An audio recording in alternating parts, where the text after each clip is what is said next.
இந்த ஆட்சி திகழ்கிறது.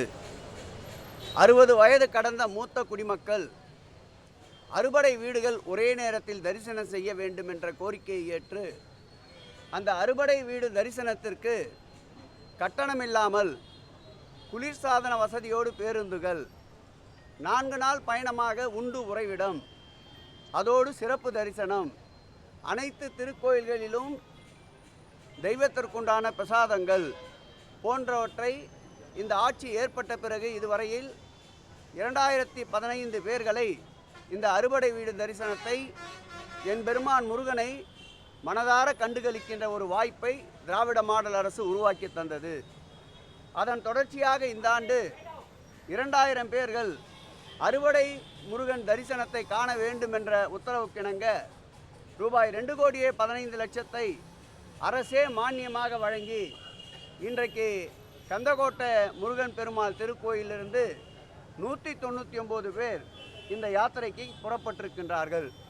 இந்த புனித யாத்திரைக்கு இந்த துறையினுடைய செயலாளர் அன்பிற்கினிய ஸ்ரீதர் அவர்களும், துறையினுடைய கூடுதல் ஆணையாளர் அன்பிற்கினிய பழனி அவர்களும், துறையினுடைய கூடுதல் ஆணையாளர் மங்கை அவர்களும், துறையினுடைய இணை ஆணையாளர்கள் அன்பிற்கினிய முல்லை அவர்களும், ரேணுகாதேவி அவர்களும், துறையினுடைய கூடுதல் ஆணையாளர் லட்சுமணன் அவர்களும், இந்த திருக்கோயிலுடைய அறங்காவலர் குழு தலைவர் அண்ணன் அசோக் அவர்களும் ஒருங்கிணைந்து இந்த நிகழ்ச்சியை இன்றைக்கு சிறப்போடு ஏற்பாடு செய்து நிகழ்ச்சியை துவக்கி வைத்திருக்கின்றோம். மாண்புமிகு தமிழக முதல்வர் அவர்கள் ஆட்சி பொறுப்பேற்ற பிறகு இதுவரையில் 3412 திருக்கோயில்கள் குடமுழுக்கு கண்டிருப்பது பெருத்த மகிழ்ச்சியை தருகின்றது. இந்த மாத இறுதிக்குள் அது நிச்சயம் 3500 கடந்து ஜனவரி பிப்ரவரி மாதத்தில் 4000 திருக்கோயில்கள் குடமுழுக்கு என்ற இலக்கை வரலாற்று சாதனையாக ஆன்மீகத்துறையிலே திராவிட மாடல் ஆட்சி படைக்க இருக்கின்றது. அதேபோல் எம்பெருமான் முருகனுக்கு புகழுக்கு புகழ் சேர்க்கின்ற வகையில் மருதமலையில் 110 கோடி ரூபாய் செலவில் 204 அடி உயரம் கொண்ட முருகப்பெருமான் சிலை நிறுவப்பட உள்ளது.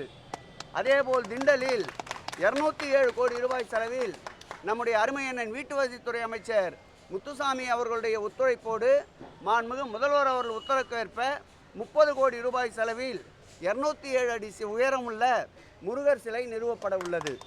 அதேபோல் ராணிப்பேட்டை குமரகிரியில் சுமார் 7 கோடி ரூபாய் மதிப்பீட்டில் 114 கோடி ரூபாய் செலவில் முருகர் சிலை நிறுவப்பட உள்ளது.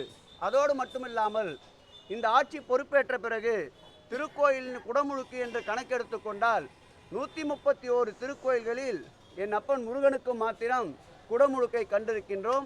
அதில் அறுபடை வீடுகளான நம்முடைய பழனி, திருச்செந்தூர், திருப்பரங்குன்றம் போன்ற 3 திருக்கோயில்களுக்கு குடமுழுக்கு காணப்பட்டிருக்கின்றது. இந்து சமய அறத்தின் வரலாற்றிலே இல்லாத அளவிற்கு 300 கோடி ரூபாய் அளவிற்கு பெருந்திட்ட வரைவு திட்டத்தை எடுத்துக்கொண்டு திருச்செந்தூரில் அனைவரும் மூக்கின் மீது விரல் வைக்கின்ற அளவிற்கு மிக பிரம்மாண்டமான ஒரு குடமுழுக்கை நடத்தி காட்டிய ஆட்சி திராவிட மாடல் ஆட்சி என்றால் இந்த நேரத்தில் அது மிகையாகாது. அதேபோல் அறுபடை வீடுகள் மற்றும் திருமுருகன் கோயில் சேர்த்து சுமார் 1085 கோடி ரூபாய் செலவில் திருப்பணிகள் மேற்கொள்ளப்பட்டு வருகின்றன. ஆன்மீக பயணம் என்று எடுத்துக்கொண்டால் காசி ராமேஸ்வரம் ஆன்மீக பயணத்தை முதலில் அறிவித்த ஆட்சி திராவிட மாடல் ஆட்சி. அதேபோல் மானசேவர், முக்திநாத் போன்ற திருக்கோயில்களுக்கு ஊக்கத்தொகையாக வழங்கப்படுகின்ற நிதியை உயர்த்தி தந்த ஆட்சி மாண்புமிகு திராவிட மாடல் ஆட்சி. அதேபோல் புரட்டாசி மாதத்தில் பெருமாள் திருக்கோயில்களுக்கு புனித யாத்திரையாக கட்டணமில்லாமல் செல்கின்ற திட்டத்தை கொண்டு வந்த ஆட்சி திராவிட மாடல் ஆட்சி. அதேபோல் ஆடி மாதத்தில் அம்மன் சுற்றுலா கட்டணமில்லாமல் கொண்டு வந்த ஆட்சி திராவிட மாடல் ஆட்சி. அந்த வகையில் மாதந்தோறும் திருக்கோயில்களில் பௌர்ணமி திங்களில் மங்கையர்கள் பங்கேற்கின்ற திருவிளக்கு பூஜையை 19 திருக்கோயில்களில் நடத்தி காட்டியிருக்கின்ற ஆட்சி திராவிட மாடல் ஆட்சி. இப்படி எண்ணற்ற புதிய திட்டங்களை இந்த ஆட்சியில் மாண்புமிகு தமிழக முதல்வர் சிந்தையில் உதித்திட்ட இந்த திட்டங்களினால் இன்றைக்கு ஆன்மீகவாதிகள் போற்றுகின்ற ஒரு ஆட்சியாக இந்த ஆட்சி திகழ்வதால் தான் நாலாபுறமிருந்து ஈட்டி முனை தாக்குதல்கள் இந்த ஆட்சியின் மீது ஏற்படுத்தப்படுகின்றன. திட்டமிட்டு சங்கிகள் அறையிலே உட்கார்ந்து தீட்டப்படுகின்ற திட்டங்களுக்கேற்ப நீதிமன்ற நெடிய வாசல்களை திராவிட முன்னேற்றக் கழகத்தின் திராவிட மாடல் ஆட்சி இந்து சமய அறநிலைத்துறை சென்று கொண்டிருக்கின்றது. எல்லாம் வல்ல இறைவன் எங்களுக்கு பக்கத்துணையாக இருப்பதால் அனைத்து வழக்குகளிலும் எங்களுடைய நடுநிலையான எங்களுடைய நியாயத்தை எடுத்து கூறி வெல்வோம், நிச்சயம் நீதி படைப்போம், வரலாறு படைப்போம் துறையிலே என்று கூறுகிறேன். மகிழ்ச்சியோடு இன்றைக்கு 199 பேர் அறுபடை வீடு பயணத்தை மேற்கொண்டிருப்பவர்கள் எல்லா வளமும் நலமும் பெற்று வாழ்வாங்கு வாழ இறைவனையும் இயற்கையையும் வேண்டுகிறேன். வேற எதனா கோயில் சம்மந்தப்பட்டது கேளுங்க, அப்புறம் போகலாம்.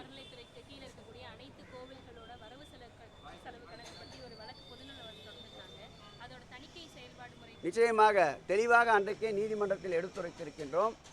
சிறு சிறு திருக்கோயில்கள் 10,000க்கும் மேற்பட்ட திருக்கோயில்கள் ஒரு கால பூஜை திட்டத்திற்கு கூட அந்த திருக்கோயில்களில் வழியில்லாத சூழலில் இந்த ஆட்சி ஏற்பட்ட பிறகுதான் 1 லட்சம் ரூபாய் என்றிருந்த வைப்பு நிதியை 2.5 லட்சமாக்கி 19 திருக்கோயில்களுக்கு விளக்கேற்ற கூட 19,500 திருக்கோயில்களுக்கு விளக்கேற்ற கூட வசதி இல்லாத திருக்கோயில்களில் விளக்கேற்றிய பெருமை இந்த திராவிட மாடல் ஆட்சியை சாரும். அந்த 19,000 திருக்கோயில் பணிபுரிகின்ற அர்ச்சகர் மற்றும் ஊழியர்களுக்கு 1000 ரூபாயை வழங்கிய ஆட்சி இந்த ஆட்சி. அந்த வகையில் அவர்கள் குறிப்பிட்டு கூறிய 1000 ரூபாய் கூட மாதத்திற்கு வருமானம் இல்லாத கோயில்களை குறிப்பிட்டு கூறினார்கள். நாங்கள் தெளிவாக அதற்கு கவுண்டரை ஃபைல் செய்ய இருக்கின்றோம். அதில் அனைத்து விவரங்களையும் தெரியப்படுத்த இருக்கின்றோம். இந்த ஆட்சியை பொறுத்தளவில் ஒளிவு மறைவு எதுவும் இல்லை. அனைத்து கணக்கு வழக்குகளும் நாங்கள் கணினியிலே டவுன்லோடு செய்கிறோம். எப்போது வேண்டுமானாலும் யார் வேண்டுமானாலும் பார்த்து கொள்ளலாம். முழு விவரத்தை நீதிமன்றம் கோரிய அந்த தினத்தில் அஃபிடவிட்டாக ஃபைல் செய்ய இருக்கின்றோம். அரசிடம் ஒளிவு மறைவு இல்லை அப்படின்னு நம்ம சொல்றோம்.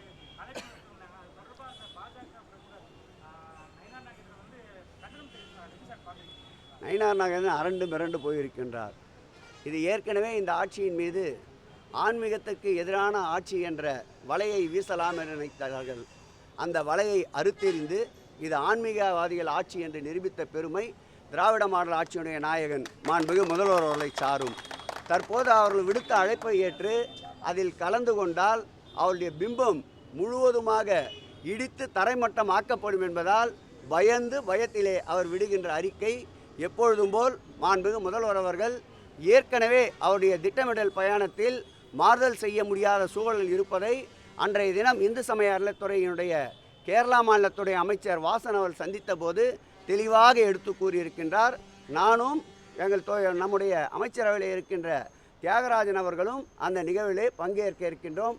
ஆகவே நயினார் நாகேந்திரனுடைய பயத்திற்கான முடிவு 2026ஆம் ஆண்டு சட்டமன்ற தேர்தலில் அவர் போட்டியிட இருக்கின்ற அந்த தொகுதியையே திராவிட முன்னேற்ற கழகம் கைப்பற்றும் என்பதை இந்த நேரத்தில் அழுத்தம் திருத்தமாக தெரிவித்துக் கொள்கிறேன். திருச்செந்தூர்ல ஒரு சில அர்ச்சகர்கள் தாமாகவே கட்டணத்தை பெற்றுக்கொண்டு உள்ளுக்குள்ளரை கோயிலுக்குள்ள அனுமதிப்பதாக தொடர்ச்சியாக குற்றச்சாட்டு முன்வைக்கப்படுது. அரசிடம் ஒளிமுறை இல்லைன்றீங்க, ஆனால் அர்ச்சகர்களிடம் ஒரு ஒளிமுறை இருக்கு.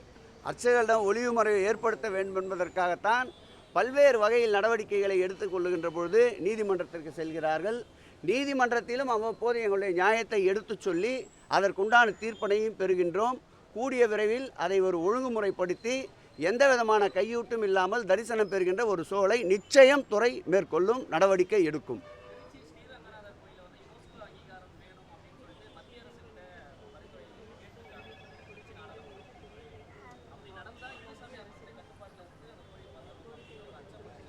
இல்லை, அதை நானும் ஊடகத்திலே பார்த்தேன். அவரிடமே நேரடியாக இது குறித்து விளக்கமளிக்க இருக்கின்றேன். துறையினுடைய கட்டுப்பாட்டிலே இருந்தால்தான் தமிழகத்துடைய தொன்மையை நாம் பாதுகாக்க முடியும். பல்வேறு திருக்கோயில்கள் அப்படி ஏஎஸ்ஐயிடம் இருக்கின்ற போது சிறிய அதிலுடைய மரமாத்து பணிகள் என்றாலும் கூட